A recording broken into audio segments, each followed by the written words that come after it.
Enseignement du 14 juin 2025.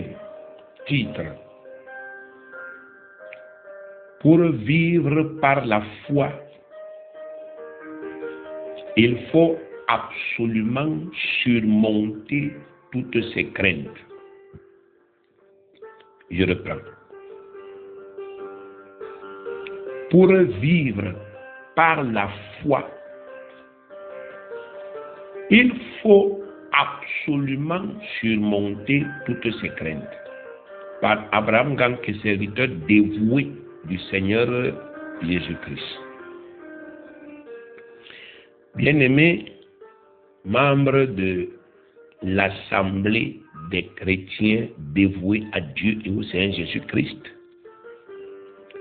l'appel que Dieu nous a adressé en son Fils Jésus-Christ, c'est un appel à vivre par la foi, c'est-à-dire à vivre selon la ferme assurance des choses que nous espérons de lui. Dieu nous a fait miroiter des choses et nous a fait voir des choses à travers sa parole. La première des choses qu'il nous a fait voir, c'est la vie éternelle. Si vous croyez en Jésus, vous allez recevoir la vie éternelle et vous allez vivre éternellement avec moi et dans le ciel et dans le paradis. L'autre chose que Dieu nous a promise dans sa parole, qu'il nous a fait voir, c'est la vie abondante sur la terre présentement grâce à la puissance du Saint-Esprit et grâce à la croix de Jésus-Christ.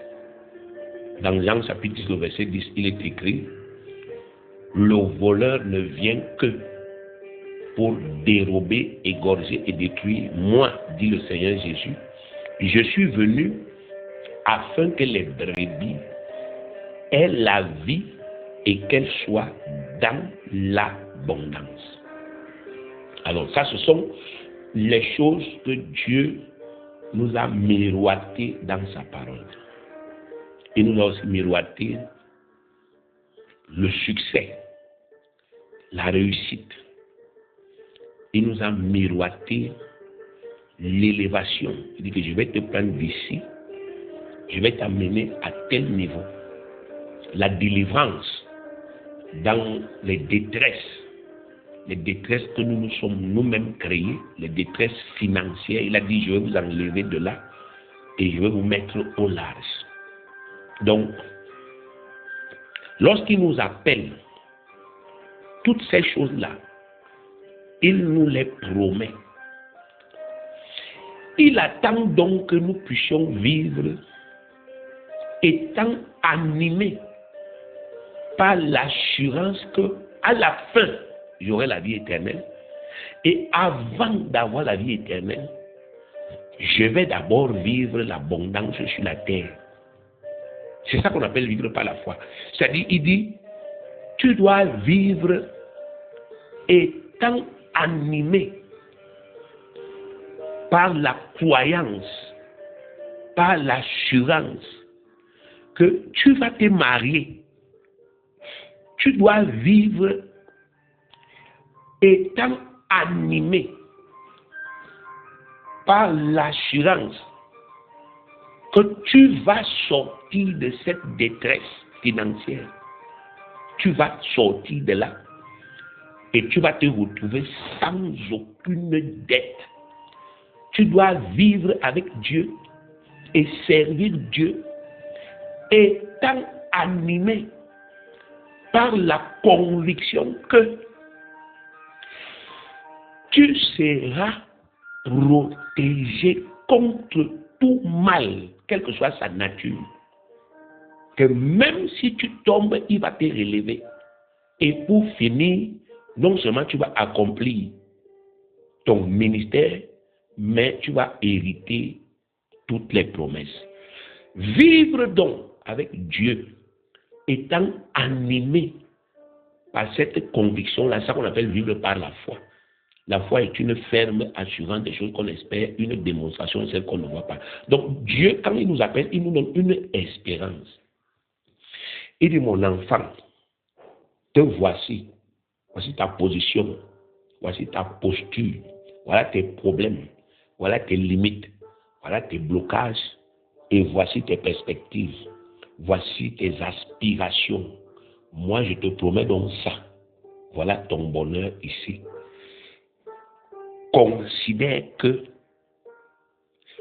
tu vas obtenir chacune de ces bénédictions sur la terre. Et que pour finir, au ciel, tu auras la vie éternelle avec moi, avec Jésus-Christ, avec les autres. Et dans le paradis, tu seras aussi avec moi. Vis en étant animé, vis en étant inspiré, motivé par cette promesse-là, par cette assurance-là que je te donne. Donc, tous ceux qui vivent de cette manière, on dit qu'ils vivent par la foi. Vous voyez un peu? Et j'espère que j'essaie un peu d'expliquer ça le plus terre à terre possible. Il dit que vis en sachant que je vais t'accorder la bénédiction que tu attends. Je n'ai pas dit voici la bénédiction, crois. Non, il dit vis en étant sûr. Viens à l'église parce que tu es sûr. Engage-toi dans le ministère parce que tu es sûr. Pratique la loi de donner parce que tu es sûr. Soumets-toi à la direction parce que tu es sûr que la récompense que je t'ai promise là, tu vas l'obtenir. Donc vous voyez que Dieu nous a appelés à vivre, n'est-ce pas, par la foi en ce que nous espérons. Romains 1,17 dit, parce qu'en lui, c'est-à-dire en l'évangile, est révélée la justice de Dieu par la foi et pour la foi, selon qu'il est écrit, le juste vivra par la foi. Galates 3,11. Et que nul ne soit justifié devant Dieu par la loi, cela est évident, puisqu'il est dit, le juste vivra par la foi. Ça fait 2 fois. Hébreux 10,38. Et mon juste vivra par la foi, mais s'il se retire, mon âme ne prend pas plaisir en lui. Vous voyez ça? Ça fait 3 fois. Dans les épîtres adressées à l'église, Dieu dit à 3 reprises, vous que j'ai rendu juste par le sang de Jésus-Christ, vous devez vivre par la foi, c'est-à-dire par votre ferme assurance des choses que je vous ai promises. C'est ça. Et il précise dans Hébreux 10 que le jour où vous cessez, le jour où vous n'avez plus cette foi, c'est fini. Le jour où il n'y a plus ça, c'est gâté, c'est pourri, c'est terminé. Vous pouvez continuer à venir à l'église, mais moi, votre Dieu, je sais que ce n'est plus la foi. Je sais que vous n'êtes plus sûr. Je sais que vous n'êtes plus sûr de moi. Je sais que vous n'êtes plus sûr de moi. Je sais tout. Vous êtes à l'église, vous êtes assis, vous écoutez ma parole, mais je sais que vous n'avez plus la foi en moi, vous n'êtes plus sûr de moi. Quelque chose d'autre a pris ma place dans votre cœur. Quelque chose d'autre a remplacé la foi. Et dès lors que ça se produit à l'intérieur de vous, dans votre cœur, c'est fini. Vous ne me plaisez plus. C'est terminé. Vous pouvez faire ce que vous voulez, vous pouvez dire ce que vous voulez, mais moi, je sais ce qui se passe dans vos cœurs et je n'ai plus confiance en vous. Je ne vous approuve plus. Je ne vous apprécie plus. Je ne prends plus plaisir à vos prières. Je ne prends plus plaisir à rien. Bien aimé, c'est très dangereux. Et j'espère que personne parmi nous n'est déjà à ce niveau-là. Et si quelqu'un était déjà là, je prie qu'à travers cette communication d'aujourd'hui, il est rentré en lui-même et qu'il revienne à des très bons sentiments. Car Le monde peut nous décevoir, mais Dieu ne nous décevra jamais. Nous ne devons jamais, n'est-ce pas, effectivement, attribuer à Dieu les déboires que nous avons connus. Nous ne devons jamais dire c'est à cause de Dieu que je suis malheureux, que je suis déçu. Si, n'est-ce pas, effectivement, je n'avais pas cru en Dieu et en Jésus, je serais mieux. Jamais. Donc, si quelqu'un avait déjà franchi le Rubicon, qu'il revienne. Si quelqu'un avait déjà atteint ce niveau, qu'il rentre en lui-même. Parce que, bien aimé, je vais vous dire quelque chose, sur la terre, si nous gâtons notre amitié avec Dieu et avec Jésus, on est mort. Je dis au sens propre comme au sens figuré. Le jour où tu vas gâter, tu vas détruire ton amitié, ta relation d'amitié, d'amour avec Dieu et avec Jésus, le jour là tu vas mourir. Le jour là l'ennemi va t'assassiner. Le jour là il va te détruire. Parce qu'il n'y aura plus quelqu'un pour te protéger. Alors donc tu dois comprendre que Dieu nous appelle à vivre par la foi. La ferme assurance.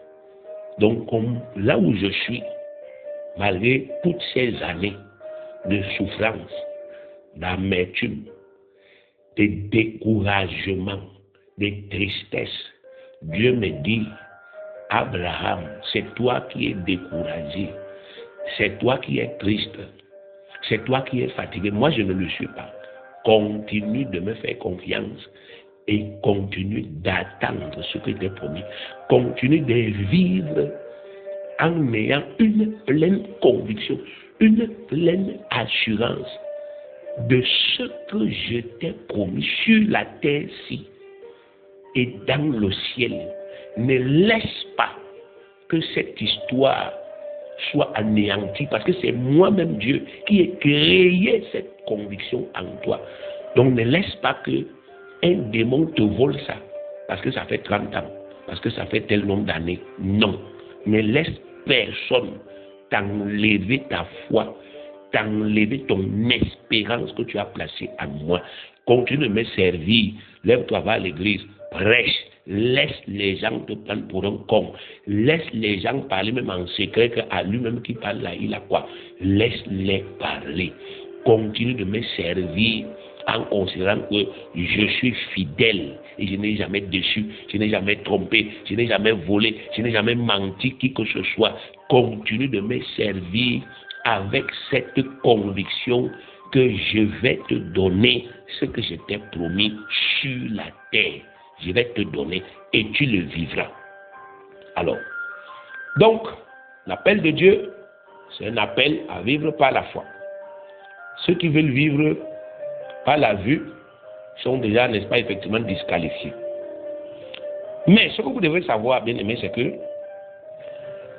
tant qu'il y aura des craintes dans vos cœurs,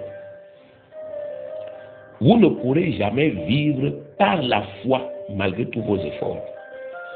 Tant qu'il y aura en vous la crainte d'une maladie, vous ne pourrez jamais atteindre la foi qui guérit.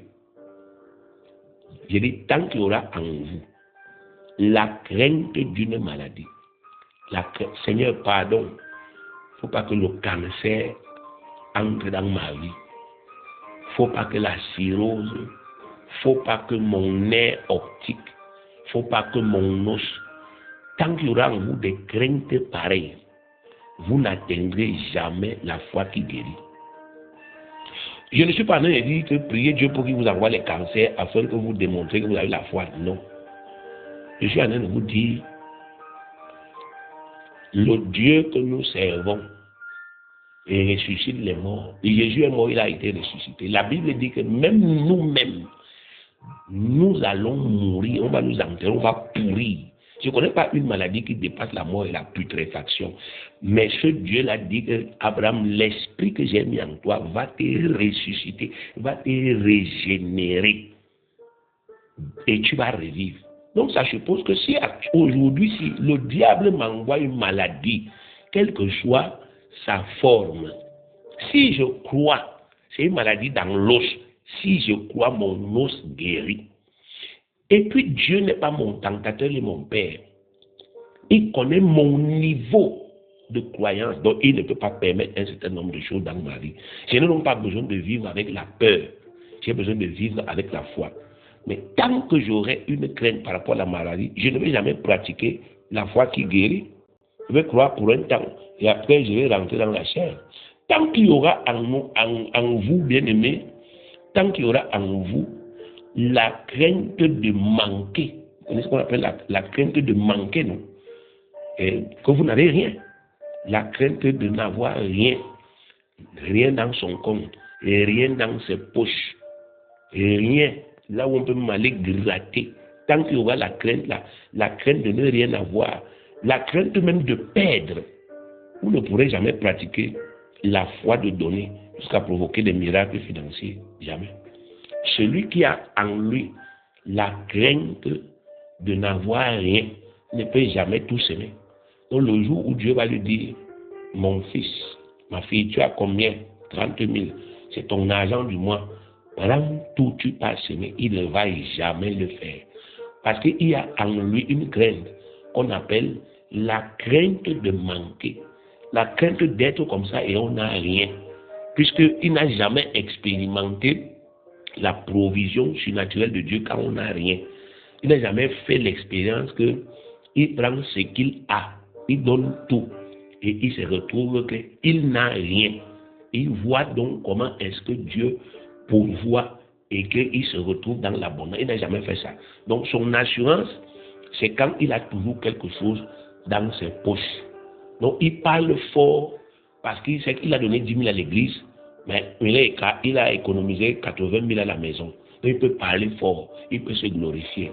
Mais c'est quelqu'un qui n'a jamais expérimenté la grâce de Dieu quand on n'a rien et qui ne veut même pas, qui a peur de ça et qui en secret prie souvent Dieu. Et Seigneur, tu sais que lundi, les enfants doivent aller à l'école, pardon. Aujourd'hui, il y a samedi, il ne faut pas que je manque, il ne faut pas.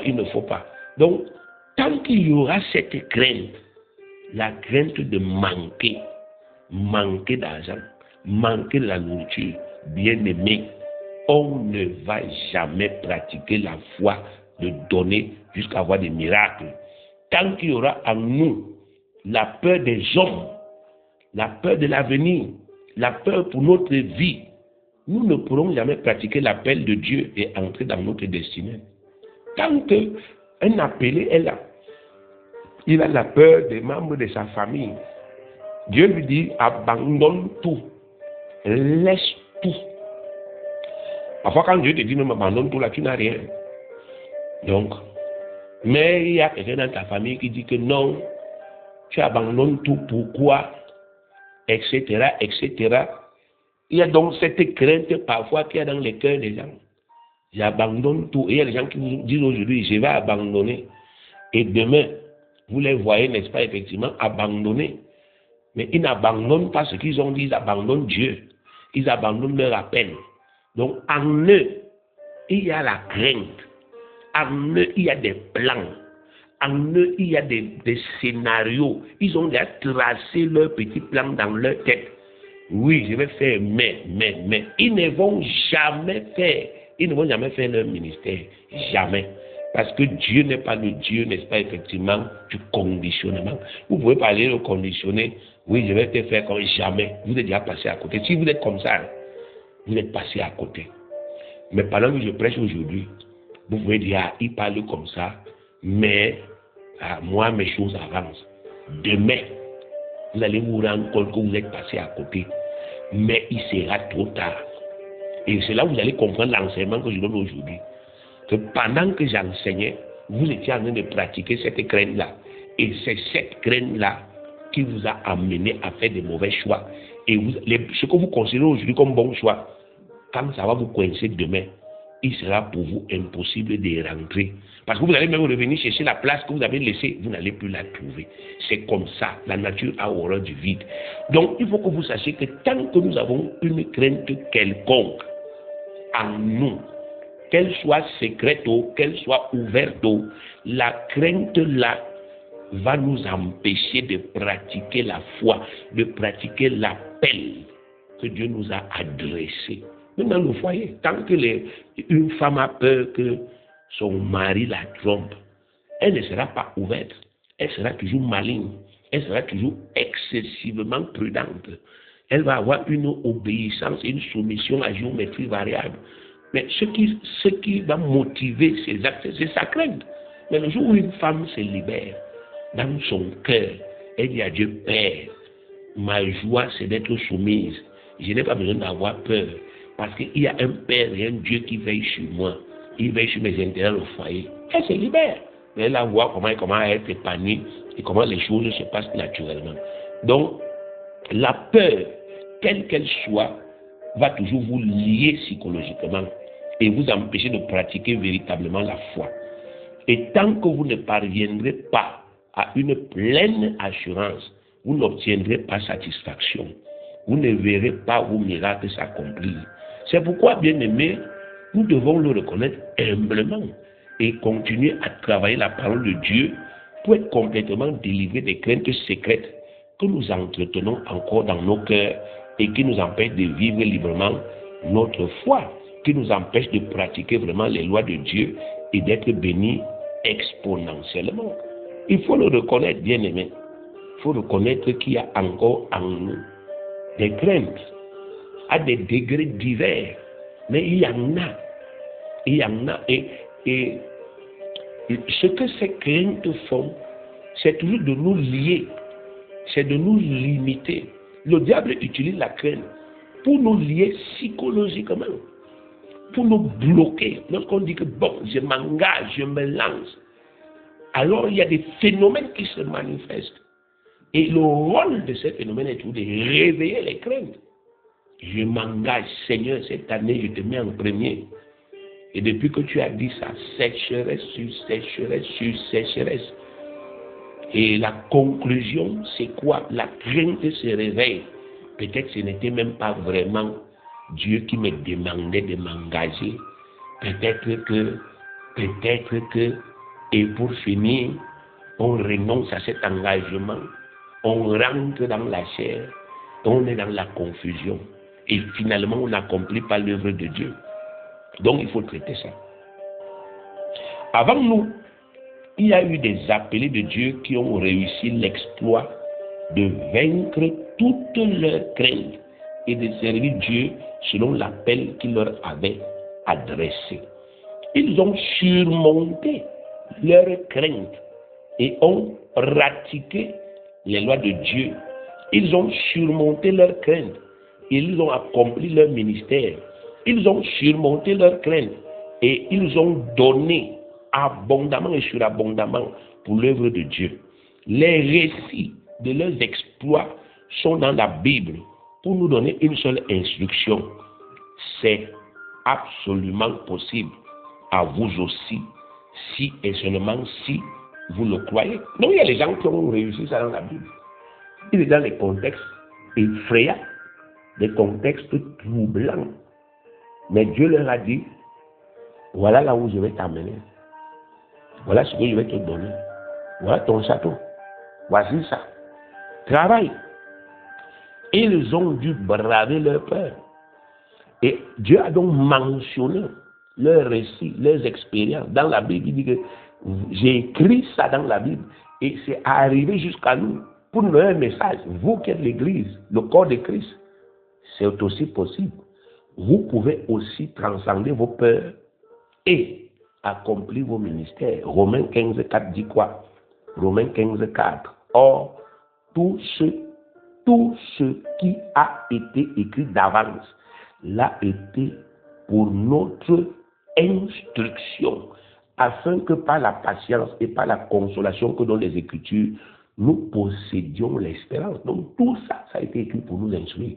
Et regarde Abraham, et regarde Isaac, et regarde Jacob, et regarde Daniel, et regarde leur vie, regarde les menaces, regarde les dangers, mais regarde les exploits.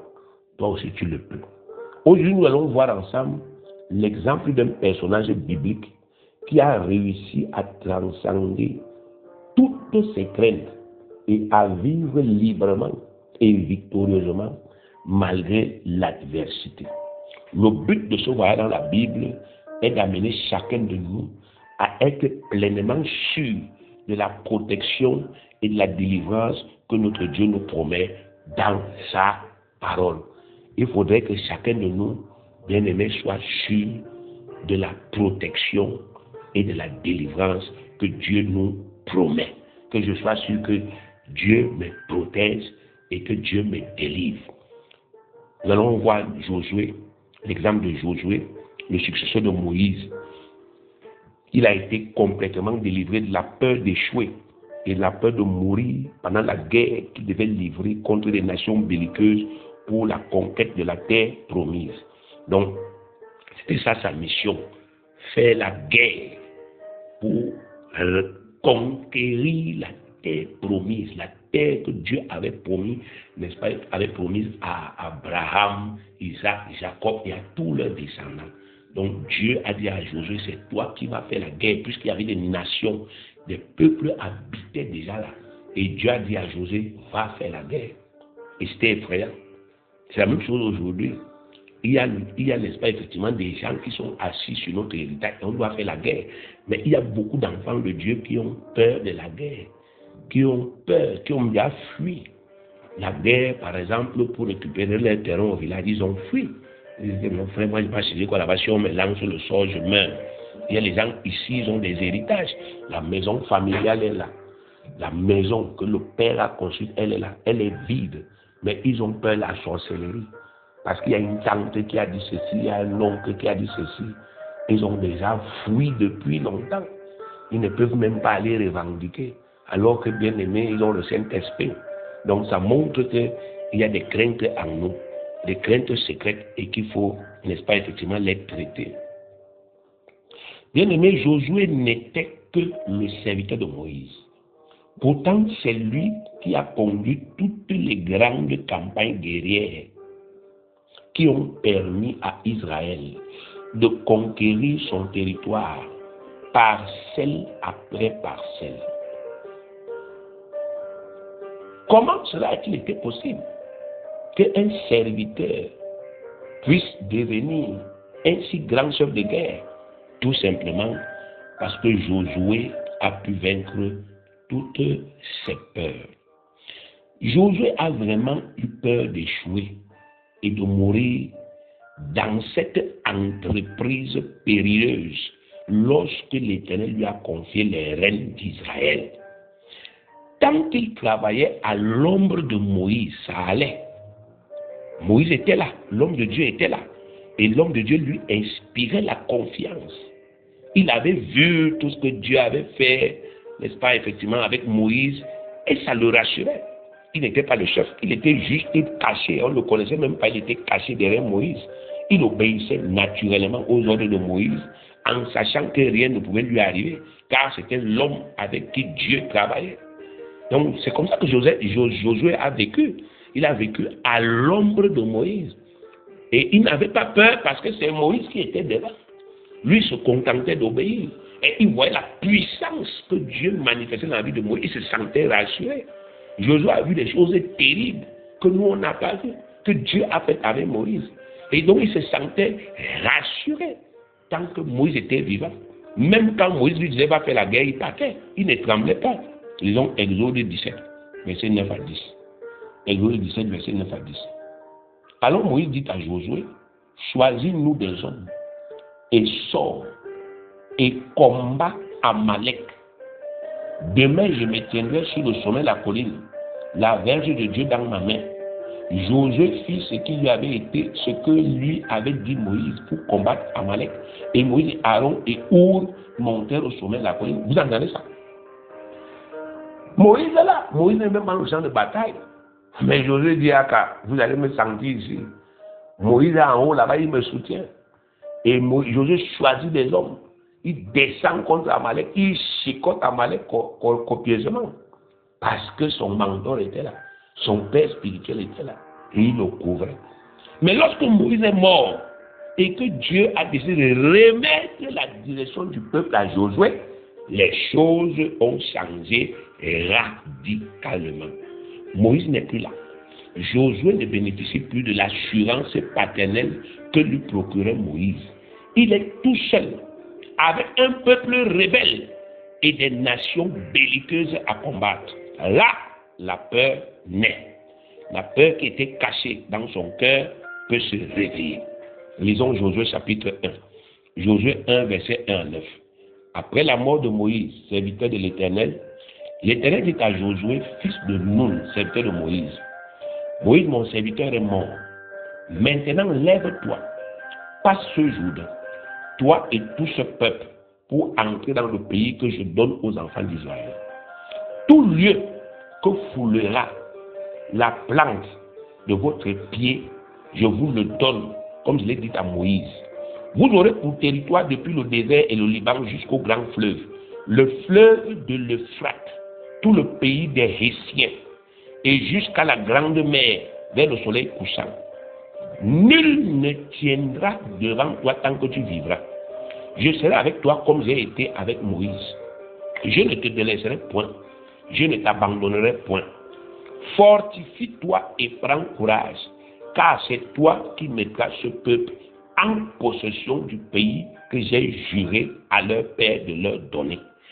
Fortifie-toi seulement et aie bon courage en agissant fidèlement selon toute la loi que Moïse, mon serviteur, t'a prescrite. Ne t'en détourne ni à droite ni à gauche, afin de réussir dans tout ce que tu entreprendras. Que ce livre de la loi ne s'éloigne point de ta bouche. Médite-le jour et nuit pour agir fidèlement selon tout ce qui y est écrit, car c'est alors que tu auras du succès dans tes entreprises, c'est alors que tu réussiras. Verset 9. Ne t'ai-je pas donné cet ordre? Fortifie-toi et prends courage, ne t'effraie point et ne t'épouvante point, car l'Éternel ton Dieu est avec toi dans tout ce que tu entreprendras. Bien-aimé, le verset 9 de ce chapitre fait ressortir une donnée très importante au sujet de l'état d'esprit de Josué. Il avait peur. En principe, Dieu a parlé jusqu'au verset 8. Et après, des phénomènes se sont passés. Et Dieu est donc revenu au verset 9. Mais lorsqu'on a mis le récit, on a collé tout. En réalité, le chapitre 1 là, quand vous lisez, vous devez d'abord vous arrêter jusqu'au verset 8. Ça, c'est une première communication. Mais après cette première communication, Dieu a constaté que Josué a été effrayé. Josué a été épouvanté. C'est-à-dire, le gars a commencé à avoir les cauchemars. Satan a commencé à dire, tu vas mourir. Moïse n'est plus là. Tu vas voir ce qui va t'arriver. Donc, il a commencé à être effrayé. C'est pourquoi Dieu lui dit, ne t'ai-je pas donné cet ordre? Fortifie-toi et prends courage. Ne t'ai-je pas donné cet ordre? Fortifie-toi. Dieu dit, n'est-ce pas, j'étais déjà dit. Donc, Dieu avait déjà dit ça.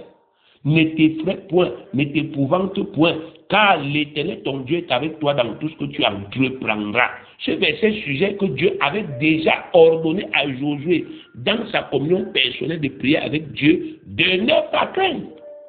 Mais que malgré cela, Josué continuait d'avoir peur. Il a continué de craindre. Il a continué de paniquer.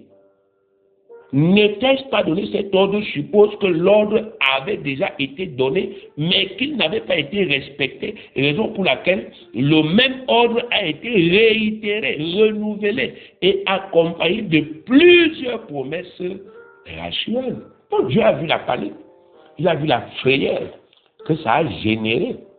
Il a renouvelé donc ses ordres. Il dit, ne t'effraie pas. Je suis avec toi dans tout ce que tu entreprendras. Dieu ne s'est pas limité à parler à Josué. Par la suite, il est passé à l'action pour permettre à son serviteur d'avoir une pleine confiance. Il a commencé à faire des choses surnaturelles avec Josué pour le rassurer et pour prouver au peuple qu'il était réellement avec lui, afin que le peuple lui obéisse comme il obéissait à Moïse. Donc Dieu ne se contente pas de parler dans nos vies. Dieu te dit, ma fille, ne crains pas, n'aie pas peur. Fais ce que je t'ai dit de faire, n'aie pas peur. Mais il ne se contente pas de parler. Il fait aussi des choses Peut-être qu'il ne fait pas ce que tu veux. Peut-être qu'il ne te donne pas ce que tu attends. Mais il fait d'autres choses qui sont aussi des démonstrations de puissance pour te permettre d'être rassuré. Lisons Josué 3, verset 1 à 17. L'Éternel dit à Josué, aujourd'hui, je commencerai à t'élever aux yeux de tout Israël, afin qu'il sache que je serai avec toi comme j'ai été avec Moïse. Tu donneras cet ordre aux sacrificateurs qui portent l'arche de l'alliance. Lorsque vous arriverez au bord des eaux du Jourdain, vous vous arrêterez dans le Jourdain. Josué dit aux enfants d'Israël, approchez et écoutez les paroles de l'Éternel, votre Dieu. Josué dit, à ceci, vous reconnaîtrez que le Dieu vivant est au milieu de vous et qu'il chassera devant vous les Cananéens, les Hétiens, les Héviens, les Phéréziens, les Girgasiens, les Amoréens et les Jébusiens. Tous ça sont les nations qui occupaient la terre promise. Voici, l'arche de l'alliance du Seigneur de toute la terre va passer devant vous dans le Jourdain. Maintenant, prenez 12 hommes parmi les tribus d'Israël, un homme de chaque tribu. Et dès que les sacrificateurs qui portent l'arche de l'Éternel, le Seigneur de toute la terre, poseront la plante des pieds dans les eaux du Jourdain, les eaux du Jourdain seront coupées, les eaux qui descendent d'en haut, et elles s'arrêteront en un morceau. Le peuple sortit de ses tentes pour passer le Jourdain, et les sacrificateurs qui portaient l'arche de l'alliance marchèrent devant le peuple. Quand les sacrificateurs qui portaient l'arche furent arrivés au Jourdain et que leurs pieds furent mouillés au bord de l'eau, le Jourdain regorge par-dessus toutes ses rives tout le temps de la moisson. Les eaux qui descendent d'en haut s'arrêtèrent et s'élevèrent en un monceau à une très grande distance près de la ville d'Adam, qui est à côté de Tchartan. Et celles qui descendaient vers la mer de la plaine, la mer salée, fut complètement coupée. Le peuple passa vis-à-vis de Jéricho. Les sacrificateurs qui portaient l'arche de l'alliance de l'Éternel s'arrêtèrent de pied ferme sur le sec, au milieu du Jourdain, pendant que tout Israël passait à sec, jusqu'à ce que toute la nation eût achevé de passer le Jourdain. Donc, voilà, ici, Dieu passe des paroles aux actes pour rassurer Josué. Dieu ici n'est pas en train, il n'a pas tué toutes les nations, non. Ça, c'était le travail de Josué, c'était de détruire ces nations. Mais Dieu fait quelque chose qui va fortifier Josué. Il donne à Josué la révélation à propos de comment traverser le Jourdain. Et Josué vient dire au peuple, voici les miracles que le Seigneur va commencer à faire aujourd'hui. Et quand Josué donne les directives, le peuple obéit, le miracle arrive. Regarde, le miracle, ce n'est pas encore la conquête de la terre promise. Mais s'il y a un miracle qui vient rassurer. C'est aussi la même chose. Le miracle d'aujourd'hui, ce n'est pas encore ton mariage. Peut-être que ton mari n'est pas encore sorti. Peut-être que ta femme n'est pas sortie. Peut-être que ton argent que tu attends n'est pas sorti. Peut-être que ta promotion n'est pas sortie. Mais le miracle que tu vois aujourd'hui est un miracle qui vient te rassurer pour te dire que ne crains pas. Ça va arriver. C'est ce que Dieu a fait avec Josué ici. Lisons encore Josué 4, verset 14. En ce jour-là, l'Éternel éleva Josué aux yeux de tout Israël. Et ils le craignirent comme ils avaient craint Moïse tous les jours de sa vie. Vous voyez? Donc il fait des miracles avec son serviteur pour que le peuple le respecte, pour que le peuple le craigne. C'est la même chose. Il est prêt à faire des miracles avec toi, dans ta famille, pour que ta femme là comprenne que tu es un homme de Dieu. Que ta femme là comprenne que quand tu parles, elle est bénie. Et qu'elle s'attache à toi et qu'elle n'est-ce pas, t'obéisse. Que tes enfants comprennent que quand tu parles, il y a la puissance. Que ta cellule comprenne que quand tu parles, il y a la bénédiction. Il est prêt à le faire dans ta vie.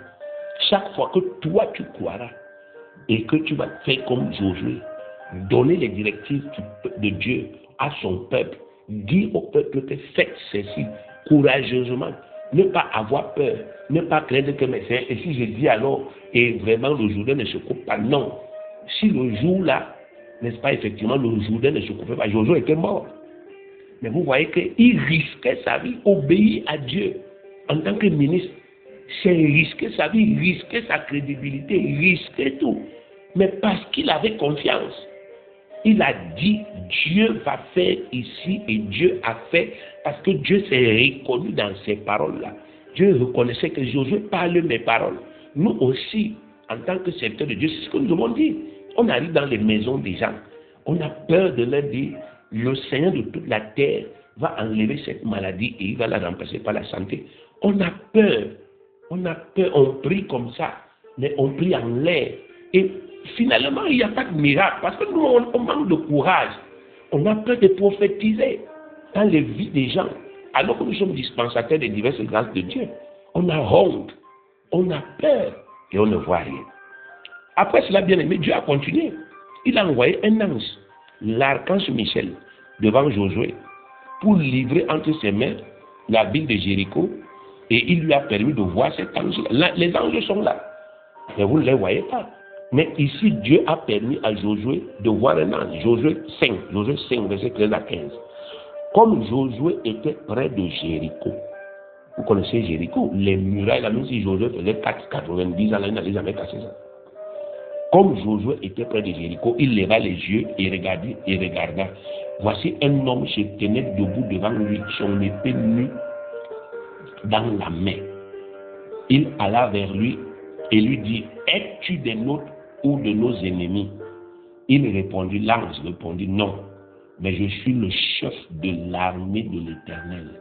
J'arrive maintenant.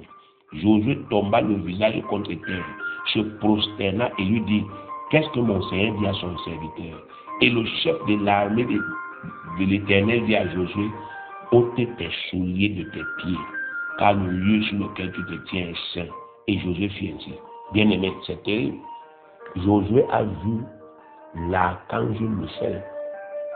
Josué, qui n'était pas né de nouveau, à cause de la confiance qu'il a manifestée à notre Père, il a vu le chef de l'armée. C'est Michel qui a cassé les murs de Jéricho là, au cas où vous ne le saviez donc pas. Mais Josué a vu ça parce qu'il a eu confiance en Dieu. Et Dieu nous dit que nous aussi, on peut voir les murs de Jéricho se casser si on fait comme lui. La victoire qu'Israël a obtenue à Jéricho sans combattre était prépondérante dans le processus de tranquillisation que Dieu avait entamé avec Josué. Dieu avait initié un processus de tranquillisation. Il lui donne une victoire sans combattre. Il casse les murs de Jéricho devant lui. Lui, il ne fait que chanter. Dieu voulait rassurer Josué. Et il l'a fait de fort belle manière à Jéricho. Le peuple s'est contenté de faire le tour de la ville pendant 7 jours, en louant Dieu, et les murailles imprénables de Jéricho sont tombées. Josué n'avait plus qu'à se jeter à l'assaut d'une ville saisie d'effroi. Donc, Josué avait réellement été saisi d'une grande peur face à l'ampleur de sa mission et face au danger qu'il encourait. Mais par la suite, nous voyons qu'il a réussi à conquérir tout le territoire de la terre promise et a établi Israël dans la terre promise exactement selon les décrets et les limites de l'Éternel. Cela prouve que Josué a réussi à transcender ses peurs. S'il en était autrement, Josué n'aurait pas réussi sa mission. Au début, quand Dieu lui a donné la mission, parce qu'il s'est retrouvé seul, lui qui était habitué à fonctionner sous le manteau de Moïse, il a été effrayé. Mais par la suite, il a renouvelé son intelligence. Que s'est-il passé concrètement? Dieu a beaucoup parlé à Josué pour le rassurer. Dieu a communiqué abondamment avec le cœur de Josué. Nous savons que la peur naît et se développe dans le cœur lorsqu'on prend conscience de l'existence d'un danger. Pour réveiller la peur dans nos cœurs, Satan, qui est le diable, doit absolument focaliser notre attention sur les dangers réels et les choses négatives qui nous entourent et qui nous menacent. Aussi longtemps que nous demeurons scotchés sur Canal moins, c'est la chaîne de l'ennemi, la chaîne du diable, ça s'appelle Canal moins. Une chaîne qui ne montre que des choses négatives. Nous sommes saisis de peur, c'est tout à fait logique. Mais quand nous nous déconnectons de Canal moins pour nous connecter à Canal plus, la chaîne du ciel qui ne diffuse que des choses vraies, des choses positives, nous sommes délivrés de toute crainte.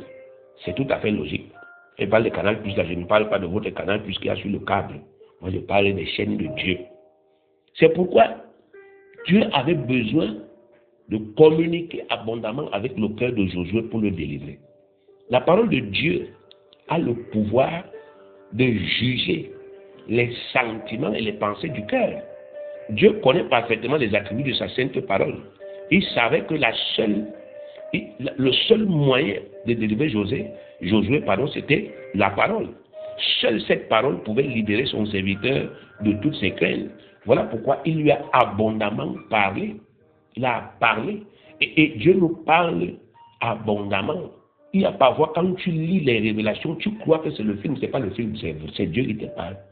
Il dit, mon fils, ma fille, voici, je ferai, tu es ceci, tu es cela, je t'aime, je suis avec toi. Nous, on croit que c'est des paroles redondantes, c'est des paroles en l'air. La Bible dit qu'aucune prophétie n'a jamais été émise par la volonté d'un homme.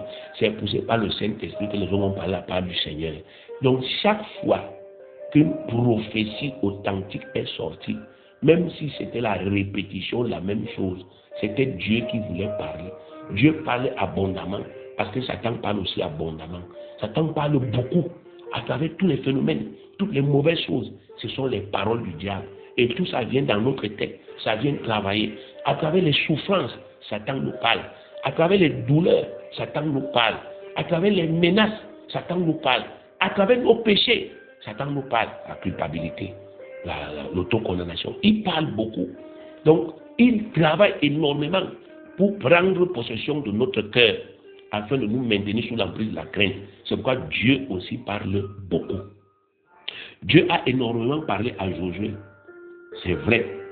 Mais ce dernier n'est pas resté indifférent ou bien passif face à la parole de Dieu. Souvenez-vous que cette parole ne peut produire des effets que si elle est crue, c'est-à-dire acceptée sans réserve. C'est parce que quelqu'un croit tout ce que Dieu lui dit sans aucun doute que la parole qu'il croit se réalise exactement dans sa vie.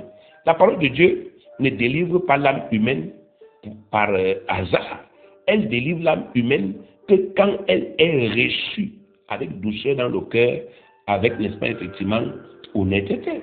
Quand vous acceptez la parole avec douceur, quand vous la croyez honnêtement, c'est là où elle travaille. Mais si vous la mettez en réserve, c'est-à-dire si vous doutez d'elle, vous dites que c'est vrai, mais elle ne peut plus fonctionner. Vous avez émis des réserves, ça ne peut plus bouger. Vous avez douté, vous l'avez tuée dans votre cœur, elle ne peut plus. Il faut d'abord, n'est-ce pas, effectivement, vous débarrasser de ce doute-là. Luc 8, 15. Ce qui est tombé dans la bonne terre, ce sont ceux qui, ayant entendu la parole avec un cœur honnête et bon, la retiennent et portent du fruit avec persévérance. Jacques 1, 21. C'est pourquoi, rejetant toute souillure et tout excès de malice, recevez avec douceur la parole qui a été plantée en vous et qui peut sauver vos âmes. Si Josué a été délivré de toutes ses peurs, c'est tout simplement parce qu'il a accepté totalement les paroles que Dieu lui avait dites pour le rassurer. Quand Dieu lui a dit, je serai avec toi comme j'ai été avec Moïse, il a cru sans douter. Quand Dieu lui a dit, je t'élèverai devant Israël, il a cru sans douter. Quand Dieu lui a dit, le Jourdain va s'assécher devant toi, il a cru sans douter. Avant même de voir le Jourdain sec, il avait déjà cru sans douter. Quand Dieu lui a dit, les murailles infrangissables de Jéricho vont tomber devant toi. Il a cru sans doute, avant qu'un caillou ne tombe là, lui il avait déjà cru. Quand Dieu lui a dit qu'il allait vaincre tous les rois païens qui occupaient la terre promise, il a cru sans douter. Et parce qu'il a cru en avance toutes ces paroles de Dieu sans douter, l'assurance est donc née dans son cœur grâce à ces paroles. Et cette assurance a commencé à grandir jusqu'à devenir ferme, ce qu'on appelle la foi. Au fur et à mesure qu'il croyait, cette assurance grandissait.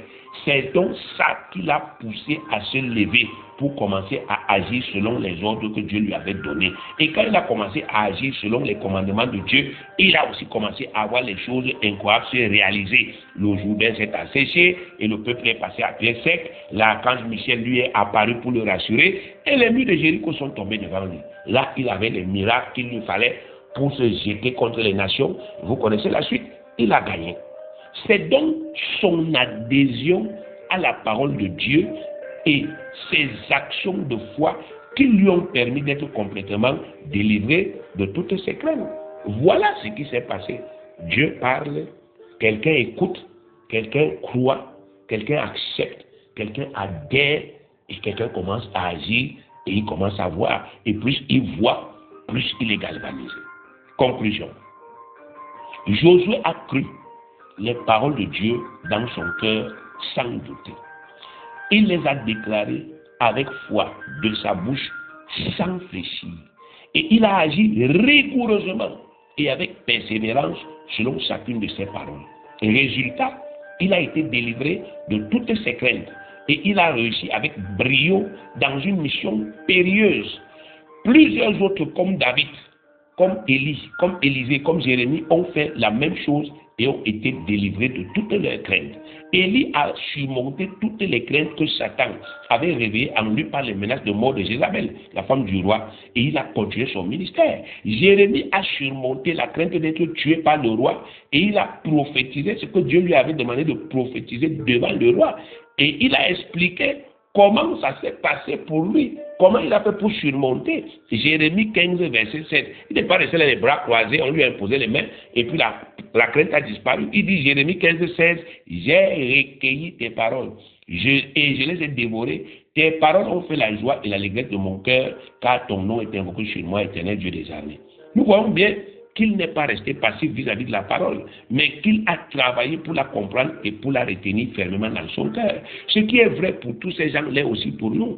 Nous pouvons aussi parvenir au même degré de délivrance psychologique de la peur si nous faisons exactement ce qu'ils ont fait.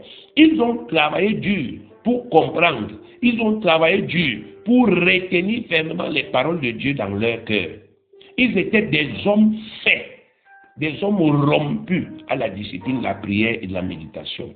Les efforts et les souffrances relatifs au travail spirituel ne leur faisaient pas peur. Ce n'est pas les gens qui avaient peur du travail spirituel. Aujourd'hui, quand je demande à quelqu'un dans un cours, donne-moi un verset biblique qui parle de tes droits, il n'est pas capable. Tu demandes à une sœur, cite-moi un passage biblique qui montre que tu es né de nouveau. Quelqu'un n'est pas capable. Cite-moi une promesse de Dieu intégralement, sans te tromper. Les gens ne sont pas capables parce qu'ils ne travaillent plus.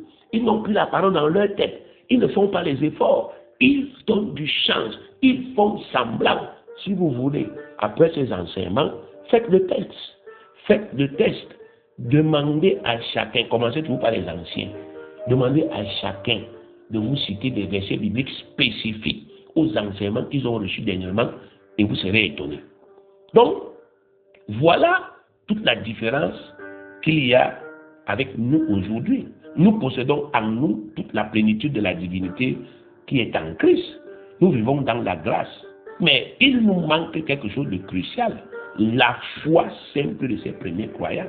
Bien-aimés, vous pouvez réellement vivre sans crainte dans ce monde pervers et corrompu si vous prenez la décision de croire sans réserve les promesses de protection de Dieu et si vous agissez courageusement selon ses promesses. Dieu est fidèle. Comme il a fait avec eux, il le fera de même avec vous, car vous êtes son peuple en ce temps et en cette époque. Eux, ils ont déjà fini. Ils se reposent. De même que les missions que Dieu leur avait confiées en leur temps étaient primordiales, pour l'accomplissement du plan du salut. De même, le très grand ministère de la réconciliation que vous avez reçu aujourd'hui est plus qu'important pour le rassemblement futur des appelés de Dieu. Si vous ne faites pas le ministère aujourd'hui, vous êtes en train de compromettre le rassemblement. Donc Dieu ne peut pas vous traiter moins que ces gens. Ces gens avaient des missions importantes, mais vous avez des missions cruciales.